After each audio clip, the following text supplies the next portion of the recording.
तारीक खंडर। तारीक खंडर सहर व इसरार के पर्दों में छुपी इस कहानी में काली माता के पुजारियों और रहमानी कुदरतों में होने वाली कशमकश ऐसी असाब शिकन है कि कारी भी इसकी लपेट में आने से बच नहीं सकता। ये मेरा दावा है, आजमा कर बेशक देख लें। अस्सलामु अलैकुम दोस्तों, पेश खिदमत है तारीक खंडर एपिसोड नंबर 7। पता नहीं क्यों मेरे अंदर कहीं भी खौफ का शाइबा तक नहीं था। कुछ दूर आगे जाते ही एक राहदारी सी नज़र आई जिसमें 2 रोविया कमरे बने हुए थे। हर कमरे के दरवाजे पर एक लड़की खड़ी थी। हर लड़की दूसरे से ज़्यादा हसीन लग रही थी। हर एक का हुस्न चांद को शर्माता हुआ महसूस हो रहा था। मगर एक बात सब में मुश्तरक थी, सब ने जर्द साड़ी पहन रखी थी और सब के सर एहतरामन झुके हुए थे, जैसे मैं उनके लिए नहायत अहम हस्ती हूँ। मैं उन पर सरसरी नज़रें डालता हुआ आगे बढ़ रहा था कि आखिरी कमरे के सामने पहुंचकर मेरे हमराही रुक गईं। उसने सर झुकाकर नहायत अदब से कहा, नरबे होकर जाइए, अंदर राजकुमारी जी आपकी प्रतीक्षा कर रही हैं। राजकुमारी जी मेरा इंतज़ार कर रही हैं? मैं खुद से सवाल करता हुआ अंदर दाखिल हुआ।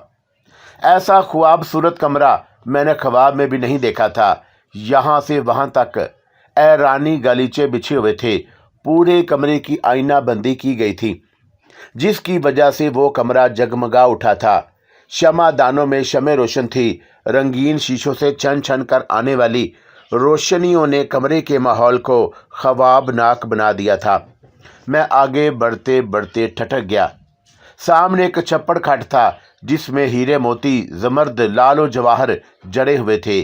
फानूस की रोशनी उन पर पड़ते ही मुनअक्स होकर कमरे को जगमगा रही थी। उस छप्पड़ खाट पर एक दोशीदा घुटनों में सर दिए बैठी थी, बिल्कुल गठरी बनी, जैसे कोई नई नवेली दुल्हन हो। मैं उसे देख ही रहा था कि उसने झुके हुए सर को उठाया। उसका हुस्न देखकर मैं सकते में रह गया। ऐसे लग रहा था कि जैसे फलक से कोई हूर उतर आई हो। उसने छप्पड़ काट से नीचे कदम रखा और शर्माती ले जाती मेरी जानब आने लगी। छप्पड़ काट पर बैठी सुरगठरी बनी लड़की ने सर उठाकर मुझे देखा और मैं सकते में आ गया। उस हुस्ने जहां सोच से मेरी आंखें खैरा हो गईं। मैंने दुनिया में लाखों हसीन चेहरे देखे थे, उनकी आंखों में छुपे पैगाम भी पड़े थे, उनकी निगाहों को पैरों की जंजीर बनते भी महसूस किया था, मगर कभी अपने दिल पर असर महसूस नहीं किया था और न कभी किसी को आगे बढ़ने की तरगीब दी थी। कराची और लाहौर की कितनी ही लड़कियों ने मुझ पर कमंद डालने की कोशिश की थी, मगर मैंने हौसला शिकनी का रवैया अख्तियार करके उन्हें आगे बढ़ने से रोक दिया था, बल्कि झिड़क दिया था। लेकिन आज इस हुस्न की मलका को देखकर मैं होशो हवास गंवा बैठा था। काफ़ी देर तक उसे मैं देखता और खुदा की सनाई की दाद देता रहा। मुझे सकते किसी कफियत में खड़ा देखकर वो छप्पड़ खाट से उतरकर मेरे करीब आ गई थी। फिर वो झुकी और मेरे पैर छूकर कदम बोसी की, फिर खड़ी हो गई थी। मैं अब तक बेखुदी के आलम में खड़ा उसे एक टिक देखे जा रहा था। वो मुझे एक टिक देख रही थी, मगर उसकी आंखें नमनमाक थी, पलकों पर आंसू झलमला रहे थे। कुछ देर तक वो किसी मुजस्मे की तरह साकत खड़ी रही, फिर बोली, अपने गले में बंधे कपड़े को खोल कर रख दो। पता नहीं उसकी आवाज़ में ऐसा कौन सा सहर था कि मैंने अपने गले में लटकते तावीज़ को खोलकर अलग रख दिया और फिर उसकी तरफ सवालिया निगाहों से देखा। वो होले होले मुस्कुरा रही थी। उसने मेरी तरफ कदरे झुक कर कहा, जानते हो तुम मैंने तुम्हें क्यों बुलाया है? क्यों? इसलिए कि तुम मुझे पसंद हो। तुम्हारी मोहनी सूरत मेरे दिल में खुब कर रह गई है। मगर तुम हो कौन? मैं राजा अंदर प्रस्त की बेटी हूँ, कोशीला नाम है मेरा। मगर अब तो पूरे हिंदुस्तान में कहीं किसी राजा का वजूद नहीं है। हाँ, ये भी सच है। तो फिर तुम खुद को कैसे किसी राजा की बेटी कह रही हो? इसलिए कि मैं राजकुमारी हूँ, मेरे पिता श्री राजा हैं। लेकिन हम उस दौर के कब हैं? हम इस दौर के कब हैं? मेरे पिता श्री का देहांत हुए 250 साल हो गए। फिर तुम कैसे पैदा हो गई? बाप को मरे 250 साल हुए और तुम बेमुश्किल 18-20 साल की होगी। 18-20 साल की हूँ नहीं, नजर आ रही हूँ। मुझे भी मरे हुए इतने ही साल गुजर चुके हैं। तो क्या तुम कोई रूह हो? हाँ, ये जो जहाँ इतने सारे लोग नजर आ रहे हैं, ये दास दासियाँ, सेवक और सैनिक, सब के सब मरे हुए हैं। ये सब इनकी आत्माएं हैं जो मेरे साथ मरे थे, इसलिए अब तक मेरे साथ हैं। इस हैरान कुन इंकशाफ पर मुझे ज़्यादा हैरत ना हुई, क्योंकि ऐसा ही कुछ मैंने सोच रखा था। जिस किस्म के कपड़ों में वो लोग नज़र आ रहे थे, ये आज का फैशन ना था और ना तलवारों का अब ज़माना था। फिर भी मैं पूछे बगैर ना रह सका। तुमने अभी बताया कि तुम मुझे पसंद करने लगी हो, मगर मैं तो ज़िंदा इंसान हूँ। ज़िंदा इंसान से कुर्बत हासिल करने के लिए तुम्हें जिस्म की ज़रूरत होगी।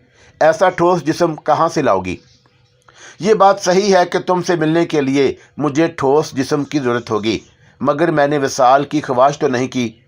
सिर्फ रफ़ाकत चाहिए है, इसीलिए कि मैंने तुम्हारा जहन पढ़ा है और तुम्हारे ही लबो लहजे में बात कर रही हूँ। रफ़ाकत की नोयत क्या होगी? तुम जिस गोरख धंधे में फंस चुके हो, उससे निकालने की सही करूँगी। ज़रूरत पड़ी तो उससे भी आगे बढ़कर भरपूर मदद करूँगी। हम अभी बातें कर ही रहे थे कि ऐसा लगा जैसे सब कुछ नज़रों का धोखा हो। एक लम्हे में मंजर बदल गया। मैंने अतराफ का जायज़ा लिया। अब ना वो महल था, ना वो कमरा, और ना कोई हूर शुमार लड़की। मैं उस टेले पर खड़ा था जिस पर 9 गज़ा पीर का मज़ार था। मेरी अक्ल जवाब दे गई थी कि यह कैसा घोरक धंधा है। उस टेले से नीचे उतरा था और मेरे साथ इतना कुछ गुजर गया, मगर वक़्त वहीं का वहीं थमा हुआ था। मैं उसी जगह खड़ा था। मैंने इधर उधर देखा, कहीं कोई और ना था। इलाका सुनसान था और हर तरफ वीरानी का राज। ऐसे वक्त में इंसान अगर रास्तों से अनजान हो तो मज़ीद परेशान हो जाता है। अब किधर जाए? मैं अभी इसी मसमसे में था और मैं ये सोच रहा था कि अब धर्म सिंह को कहाँ तलाश करूं।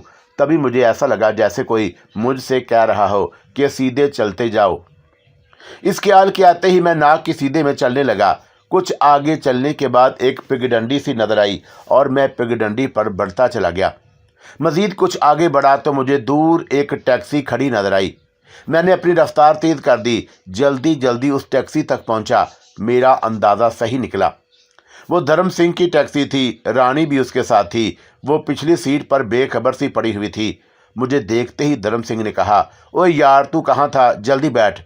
मैंने अगला दरवाज़ा खोला और उसके बराबर में बैठ गया। ये तुमने अक्लमंदी की है, वही सरगोशी फिर सुनाई दी। भागलपुर शहर यहाँ से ज़्यादा दूर नहीं है, बस तुम चलते जाओ। धर्म सिंह पर भरोसा रखो, ये तुम्हारी रहनुमाई करेगा। उसकी तीसरी आंख खुलने वाली है, इससे दोस्ती बनाए रखो। मेरे कानों के पास सरगोशी सुनाई दी। इस सरगोशी ने मुझे बेचैन कर दिया था। मैंने हिम्मत करके पूछा, ये तीसरी आंख क्या है? इंसान की तो सिर्फ 2 आंखें होती हैं। पैदा करने वाले ने इंसान को 2 नहीं 3 आंखें दी हैं। हिंदू माइथोलॉजी में जिक्र है कि शिव शंकर को जब गुस्सा आता है तो वो तीसरी आंख खोल देता है और हर तरफ तबाही फैल जाती है। दरअसल आम लोग इंसान की तीसरी आंख के बारे में नहीं जानते। ये फालतू आंख दिमाग के बिल्कुल दरमियान में और इंतहाई गहराई पर वाक़या होती है और हमें बाआसानी दिखाई भी नहीं देती। वही सरगोशी सुनाई दे रही थी। इब्तदा में उसे माहरीन तिब ने गदूद करार दिया था, इसलिए उसे पेनल ग्लैंड का नाम दे दिया गया।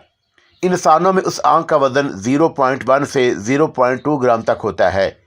इसमें वो तमाम चीज़ें मौजूद हैं जो इंसानी आंखों में होती हैं। इसके बैरूनी हिस्से पर एक शफाफ क्रिस्टलीन अदसा लेंस होता है और अंदर से ये एक साफ़ो शिफाफ लआब जेली से भरा होता है जिसे विट्रियस बॉडी कहते हैं। और इसके अलावा एक नामुकम्मल रेडूमेंट्री पर्दा बसारत जिसमें सेंसिटिव सेल लाइट होती हैं और वेस्कुलर मेम्ब्रेन के आसार भी मौजूद होते हैं, बिल्कुल एक आम आँख की तरह। इसके अपने नर्वस भी होते हैं। माहरीन तिब तो सिर्फ इतना कहते हैं कि ये तीसरी आँख जिस्मानी रंगत को कंट्रोल करती है, जिनसी तहरीक में अहम रोल अदा करती है, वगैरह वगैरह। लेकिन असल काम कुछ और है जो नहायत पुर इसरार है। उसे हर कोई काम में ला सकता है और पुर इसरार क़ुव्वत का हामिल बन सकता है, मगर कैसे, ये बात मैं बताऊंगी, क्योंकि अभी ये बताना है कि धर्म सिंह की भी पुर इसरार क़ुव्वत बेदार होने वाली है जो नहायत पुर इसरार है। वो क्या है? मैंने पूछा। इसलिए पूछा कि आज से सिर्फ 1 माह पहले तक ना तो मुझे ऐसी बातों पर यकीन था, ना मैं इतना कुछ जानता था। तंत्र मंत्र की बात ही देगर है।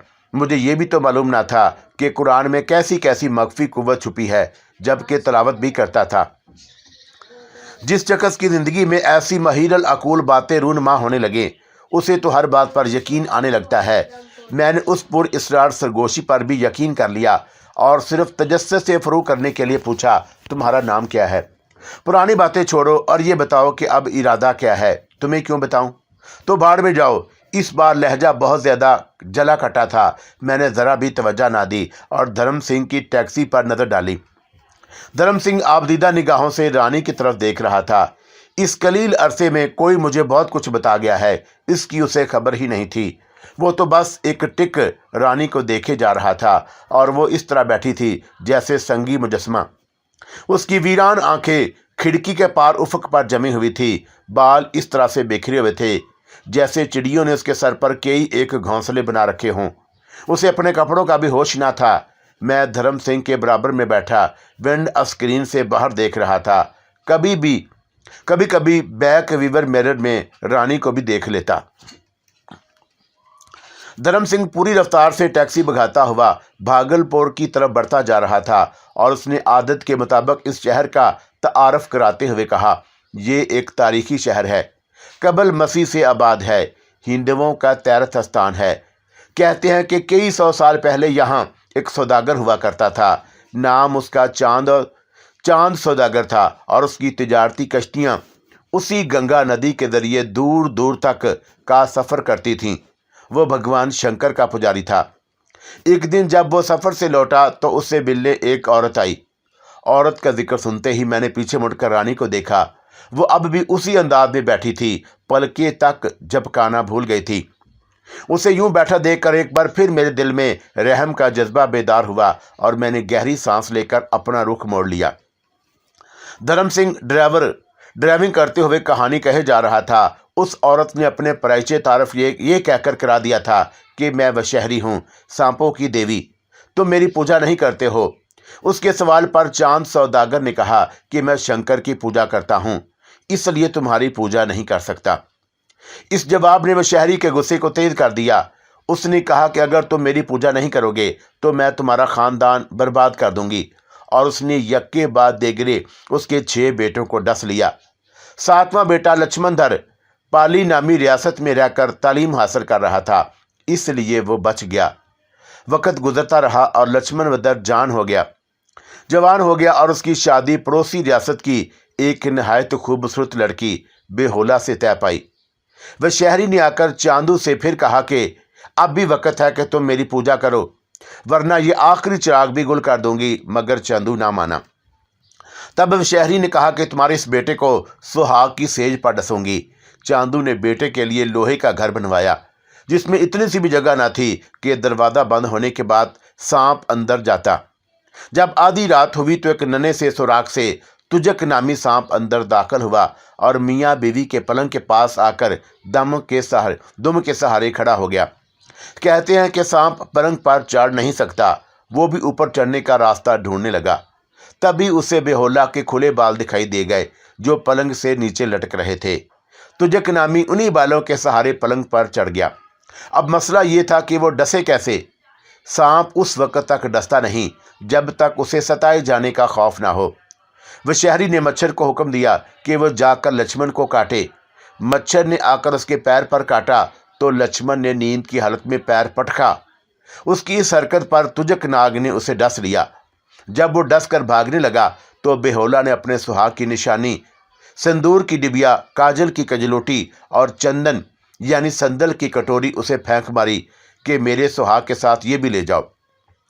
तब से तुजक के बदन पर काले सुर्ख और पीले छींटे नजर आने लगे। धर्म सिंह ने कहानी खत्म करके मेरी तरफ देखा। ओ भाई, सामने देखकर गाड़ी चलाओ, मैंने जल्दी से उसे टोका। ओ यार, मैं तो अखा बंद करके गाड़ी चलावांगा। धर्म सिंह की फिरकी घूम गई और वो अच्छी खासी साफ शिफाफ उर्दू बोलते बोलते पंजाबी का तड़का लगी उर्दू बोलने लगा। मेरे दिल में आया कि उससे पूछूं कि सरदार जी क्या 12 बज गए, मगर मेरे पूछने से पहले ही वो अपनी ट्रैक पर लौट आया। हाँ तो यारा, मैं बेहोला लक्ष्मण धर की कहानी सुना रहा था तो पुत्र हुआ यूं कि बेहोला ने लाश को चिता में जलाने से इनकार कर दिया। यूं भी हिंदू धर्म में बच्चे की लाश दफनाई जाती है क्योंकि वो मासूम होता है, उस पर गुनाह की छाप नहीं लगी होती, जबकि बड़े आदमी की लाश को आग में जलाया जाता है ताकि उसके तमाम गुनाह जल जाएं। लेकिन जिसे सांप काटता है उससे केले के 4-5 पेड़ काटकर एक दूसरे से मिलाकर बांध देते हैं, फिर उस पर लाश रख कर गंगा में बहा देते हैं, इस उम्मीद पर कि शायद कोई सपेरा उसके जहर को उतार दे। लक्ष्मण धर की लाश को केले के पेड़ के तनों से बने बेला पर रखकर बेहोला साथ बैठ गई। लोगों ने बेहोला को पानी में बहा दिया। कई माह गुजर गए, बेला बहता रहा, बहते बहते गंगा सागर पहुंच गया, यानी उस जगह जहां गंगा नदी समुंदर से मिलती है। समुंदर भगवान ने बेहोला की कुर्बानी को, शोहर से मोहब्बत को देखते हुए उसे अंदर भगवान के पास भेज दिया। ओ बाबा, धर्म सिंह ने कहानी रोककर कहा, तू तो पाकिस्तान से आया है, तुझे हिंदू धर्म के बारे में क्या पता? सुन, ये जो अंदर भगवान है ना, ये देवताओं के राजा हैं, तमाम देवता उन्हीं के दरबारी हैं। खैर, समुंदर भगवान ने बेहोला को अंदर भगवान के पास भेज दिया। अंदर भगवान नाच रंग के रसिया, इसीलिए जिस मर्द के इर्द गिर्द औरतों का जमगट्ठा रहता है उसे कहते हैं कि अंदर सभा सजाई है, राजा अंदर बना हुआ है। राजा अंदर ने बेहोला से कहा कि नाच कर दिखाओ, अगर मैं खुश हो गया तो तुम्हारे शोहर को जिंदा कर दूंगा। बेहोला ने नाचना शुरू कर दिया। सुबह से शाम तक वो नाचती रही। बिल आखिर राजा अंदर खुश हो गए और उन्होंने वशहरी को बुलाकर हुक्म दिया कि वो लक्ष्मण धर का जहर चूस ले। वशहरी ने कहा कि पहले चांदू सौदागर वादा करे कि मेरी पूजा करेगा। चांदू ने बेटे की खातिर कबूल कर लिया कि मैं पूजा करूंगा, मगर उल्टे हाथ से। वशहरी ने उसी पर इक्तफा कर लिया और लक्ष्मण धर के बदन से जहर चूस लिया। तो यारा, ये है इस इलाके की मशहूर लोक कथा। बेहोला का घर आज भी खंडर की सूरत में बाकी है। मज़ेदार बात यह है कि उस इलाके में सांपों की बहताब है। उसी बहताब की वजह से एक बहुत बड़े सूफी ने यहाँ आकर खानकाह बनाई थी जो आज भी बाकी है। उस खानकाह के दरवाजे पर एक स्याह पत्थर है जिसे सांप डस लेता है। उसे उस पत्थर को फलांगना पड़ता है। अगर वह पत्थर को फलांग ले तो जहर उतर जाता है। मौलाना चौक में वाक़ इस खानकाह में मुग़ल बादशाह शाह शुजा ने तालीम हासिल की थी। उसी के नाम पर यहाँ का बाज़ार शजाए गंज कहलाता है। धर्म सिंह ने पूरी तारीख बयान कर दी थी, लेकिन मैंने कुछ सुना और कुछ नहीं, क्योंकि इस वक्त भी मेरे जहन में बस एक ही ख्याल था कि रानी को कैसे इस शहर से आज़ाद कराऊं। काश मैं यहाँ आने से पहले किसी आमल कामल की शागिर्दी इख्तियार कर लेता, किसी से जादू सैर का तौर करना सीख लेता, कोई मख्फी इल्म हासिल कर लेता। लेकिन अफसोस, मुझे कब पता था कि कभी मेरा टकराव किसी साहर टूने टोटके वाले से हो। अगर ये सब कुछ मेरे साथ ना हुआ होता तो मैं ऐसी महिरल अकूल बातों पर यकीन भी ना करता। आप खुद इंसाफ करें। जैसे जैसे वाक़या से मुझे निमटना पड़ा, ऐसी बातें क्या आसानी से यकीन करने वाली हैं। मैं अभी इसी बस सोच में डूबा हुआ था कि यकायक ही मुझे ऐसा लगा जैसे मेरे पेट में मरोड़ उठने लगा हो। मैंने ज़ब्त करने की कोशिश शुरू कर दी, मगर इंसान हूँ, इंसान हर चीज़ पर कादिर है, मगर जिस्मानी निज़ाम के किसी फेल में दखल नहीं दे सकता। अगर दखल देने की किसी ने कोशिश की तो पछतावा मुकद्दर बन जाता है। मेरा भी ज़ब्त का दामन छूटने लगा। मैंने इर्द गिर्द का जायज़ा लिया। लहराती बल खाती सड़क बिल्कुल सुनसान थी। सड़क के दोनों तरफ या तो लहलहाते खेत थे या खड्डे और घास के मैदान। जब ज़ब्त के इनकार की शिद्दत बहुत ज़्यादा बढ़ गई तो मैंने सरगोशी में धर्म सिंह से कहा, कुछ देर के लिए गाड़ी रोक लेना। खैरियत? उसने सवालिया अंदाज में पूछा। बस कुछ ज़रूरत है, मैंने सर झुकाकर धीरे से कहा। वो अच्छा, धर्म सिंह ने मुस्कुराकर कहा और फिर एक घने पेड़ के साए में गाड़ी खड़ी कर दी। जैसे ही टैक्सी रुकी, मैं फुर्ती से दरवाज़ा खोलकर नीचे उतरा और तकरीबन दौड़ता हुआ एक खड्डे में उतर गया। अभी मैं बैठा ही था कि धर्म सिंह की तेज़ आवाज़ सुनाई दी। वो फराटे से गालियां बक रहा था, साथ ही साथ उसकी हंसी भी सुनाई दे रही थी। हैरत की बात यह हुई थी कि उतरते ही मेरे पेट का मरोड़ ख़त्म हो गया था, इसलिए मैं फ़ौरन ही खड्डे से बाहर आ गया। सड़क पर पहुंचते ही मेरी आंखें हैरत से फैल गईं। टैक्सी का दरवाज़ा बंद था। पिछली सीट पर रानी उसी तरह बेसुध पड़ी थी, जबकि धर्म सिंह लोट पोट हो रहा था, हंस भी रहा था और गालियां भी बक रहा था। वो ऐसे मचल रहा था कि जैसे उसे कोई गुदगुदी कर रहा हो, मगर टैक्सी में उन दोनों के अलावा और कोई नहीं था। पहले हैरत हुई, मगर फौरन ही दिमाग ने सर्जंश की कि बेवकूफ़ उसे रोक, ये कोई शैतानी चक्कर है, अगर कोई नादीदा हाथ इसे गुदगुदा रहा है। इस ख्याल के आते ही मैंने फुर्ती से तस्बीह निकाली और उसे आगे करते हुए बंद शीशे पर दस्तक दी। बस एक लम्हे में हालात बदल गए। पहले उसकी हंसी रुकी और फिर उसने एक्सीलेटर पर दबाव बढ़ा दिया। कमान से निकले तीर की तरह टैक्सी भागती चली गई। अब मंजर कुछ ऐसा था कि टैक्सी आगे थी और मैं भी पीछे पूरी कुव्वत से दौड़ रहा था। मैं समझ गया था कि मुझे सताने की यह चाल है। सिर्फ कुछ देर के लिए मैं टैक्सी से उतरा था। उस मख्फी कुव्वत ने धर्म सिंह पर अपना कब्जा जमा लिया। मैंने दूर ही से इसमें आज़म वाली दुआ पढ़नी शुरू कर दी, मगर पता नहीं क्यों मैं बार बार उस दुआ को भूल रहा था। सही अल्फाज याद नहीं आ रहे थे। मैं बदबदाता हुआ दौड़ता रहा। आबादी अभी भी दूर थी। मैंने हैरत से अपने दाहिने जानब देखा। मेरी ही रफ्तार से वो बिल्ली भी दौड़ रही थी। आम तौर से उस कबीले के जानवरों में इतनी तेज़ी नहीं होती, मगर वो कमाल फुर्ती से मेरा मुकाबला कर रही थी। ऐसे लग रहा था कि जैसे वो बिल्ली मेरी पालतू है। उसका रंग बिल्कुल स्याह था। पहली नज़र में वो स्यामी लगी, मगर बगौर देखने से ये मगालता दूर हो गया। वो जिसामत में कुछ बड़ी थी, मगर देसी थी। वो दौड़ते हुए बार बार मेरी तरफ देख रही थी। अब मुझे यकीन हो चुका था कि वो मेरा साथ दे रही है, इसीलिए मेरी रफ्तार से हम आहंग थी। उसकी आंखों से मुझे शुआएं सी निकलती महसूस हुई। ये मगालता भी हो सकता है, इसलिए मैंने ज़्यादा तवज्जो ना दी और धर्म सिंह की टैक्सी पर नज़रें जमाए दौड़ता रहा। पता नहीं मेरी रफ्तार बहुत ज़्यादा थी या धर्म सिंह ने टैक्सी की रफ्तार कम कर रखी थी, क्योंकि हमारे दरमियान यकसां दूरी बरकरार थी।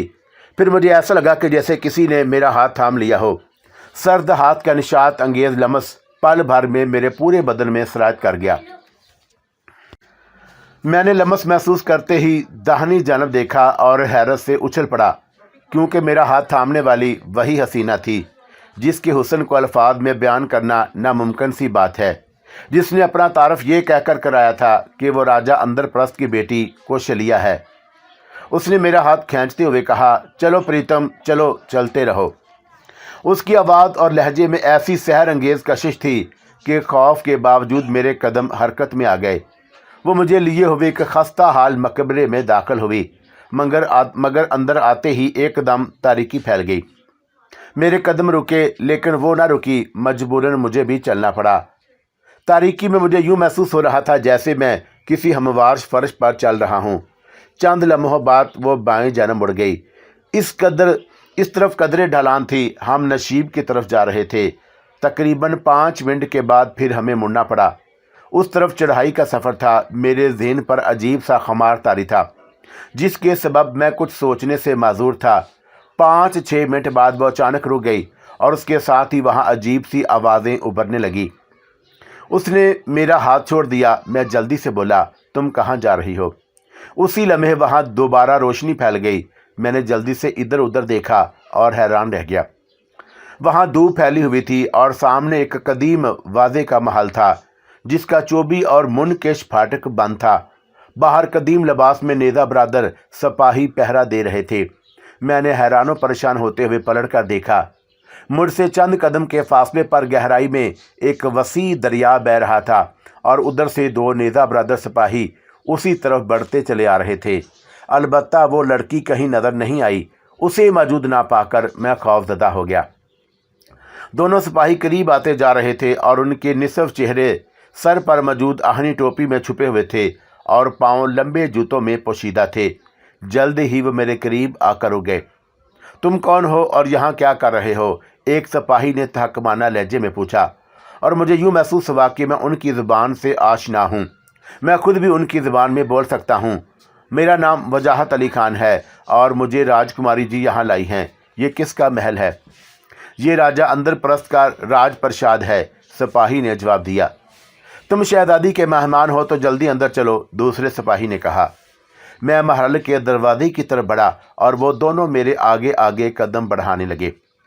राजा इंद्रप्रस्थ का नाम सुनकर मुझे हैरत हुई थी और मैं सोच रहा था कि राजकुमारी मुझे यहाँ क्यों लाई है और मुझे छोड़कर कहाँ चली गई।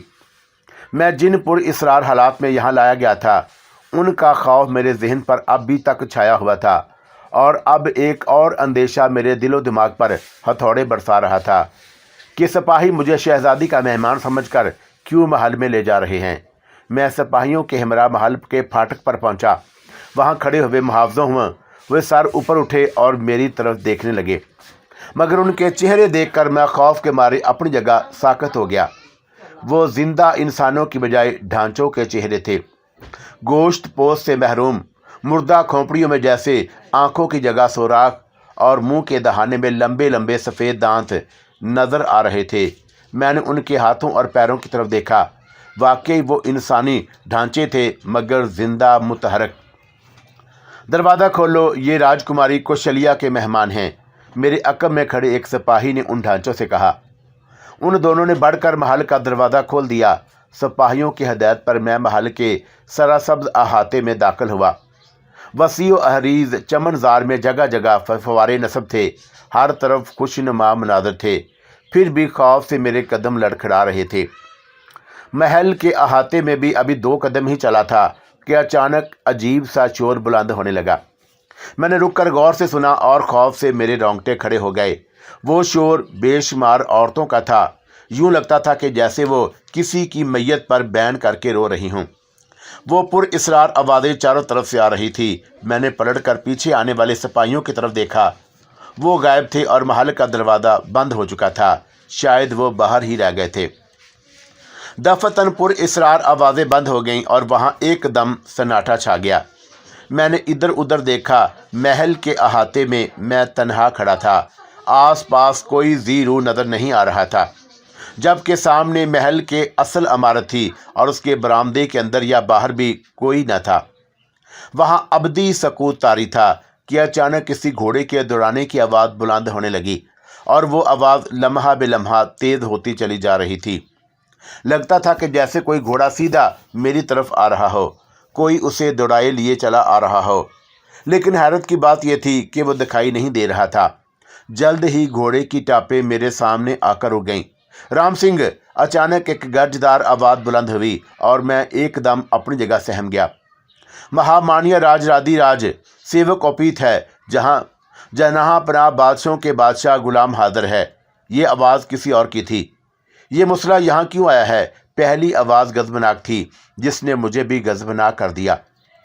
मुतसिब हिंदू मुसलमानों को मुसला कहकर हत्तक अमीज़ अंदाज में मुखातब करते थे। हम जो खुदावंदे करीम के पसंदीदा दीन के मानने वाले, उसे एक काफर हत्तक अमीज़ अंदाज में मुखातब करे, ये मुझे कब पसंद था, इसीलिए गुस्सा आ गया था। मगर हालात को मद्देनज़र रखकर खामोश रह गया, क्योंकि मुकाबल कौन है उसे मैं ना पहचान पाया था और ना देख पाया था। ये कैसा घोरक धंधा है ये भी जान नहीं पाया था। महावर, इसे राजकुमारी कौशल्या यहाँ लाई हैं, दूसरी आवाज़ ने जवाब दिया, जिसे राम सिंह ने नाम दिया गया था। अच्छा, मगर वो हमारी अनुमति के बगैर इस मुसले को यहाँ क्यों ले आई हैं? पहली आवाज़ ने पूछा। उसका लहजा कुछ नरम हो चुका था। आप शिकार पर जंगल में गए हुए थे, इसलिए वो। मुखबंद, पहली आवाज़ फिर ज़ोरदार हो गई। क्या मैंने तुम्हें उसी दिन के लिए महामंत्री बनाया था कि तुम हमारे शत्रुओं को हमारी राज्य के अंदर घुसने दो? नहीं महाराज, राम सिंह की आवाज़ लर्ज रही थी, परंतु राजकुमारी जी को मैं रोकने का हस न कर सका। तो ठीक है, इस मसले को वही सज़ा दो जो हम इससे पहले भी सुना चुके हैं। इसे गंगा में फेंक आओ ताकि गंगा की मछलियाँ और मगरमच्छ मेरे अपकार से फैज़ याब हों। उसके साथ ही घोड़े के एकदम दौड़ने की आवाज़ सुनाई दी, जो बेतदरीज दूर होती चली गई। मैं खौफ से लड़ता हुआ घोड़े की टापें सुन रहा था कि अचानक महामंत्री की आवाज़ सुनाई दी, महाराज धीराज के आवेश का पालन करो। कुछ ठहर कर उसकी आवाज़ फिर उभरी, इस मुसले को नदी में फेंक दो। अगले ही लम्हे मुझे अपने दोनों बाजुओं पर पंजों की गिरफ्त महसूस हुई। मैंने जल्दी से दाएं बाएं देखा और खौफ की शिद्दत से मेरी चीख निकल गई। मेरे दोनों तरफ 2 इंसानी ढांचे खड़े थे और मेरे बाजू उन ढांचों के अस्तखवानी हाथों की गिरफ्त में थे। उनकी गोश्त पोस्ते महरूम उंगलियां मेरे बाजुओं में चुभ रही थी। मैंने अपने बाजू उनकी गिरफ्त से आज़ाद कराने की कोशिश की, लेकिन नाकाम रहा। चलो मियाँ जी, गंगा की लहरें तुम्हारा राह देख रही हैं, एक ढांचे ने हंसकर कहा, और उसकी हंसी इतनी खौफनाक थी कि मेरी सांस रुकने लगी। हंसने से उस ढांचे के लंबे दांत खड़खड़ाने लगे थे। आओ मियाँ जी, गंगा में रहने वाले जीव तुम्हारा खून से प्यास और खून गोश्त से भूख मिटाने के लिए बेताब हैं। दूसरे ने मेरा बाजू खींचा। वो दोनों मुझे महल के दरवाजे की तरफ खींचने लगे। मेरा खौफ से बुरा हाल था, पैरों में जान आ रही थी और मैं घिसटता हुआ चल रहा था। रहम करो बदबख्तो, मैं फिर चिल्लाया, लेकिन इस बार उनमें से कोई ना बोला। वो मुझे घसीटते हुए महल के दरवाजे पर लाए तो बाहर खड़े मुहावजों ने दरवाज़ा खोल दिया। ढांचे मुझे बाहर लाए और सामने नजर आने वाले दरिया की तरफ बढ़ने लगे। दरिया के किनारे पहुंचकर वो रुक गए और फिर एक ढांचे ने मेरे दोनों बाजू अपने पंजों में काबू किए और दूसरे ने मेरी टांगें पकड़ ली। छोड़ दो मुझे, मैं तड़प कर चीखा। हम तुम्हें छोड़ रहे हैं, अब ये फरियाद दरिया की मखलूक से करना।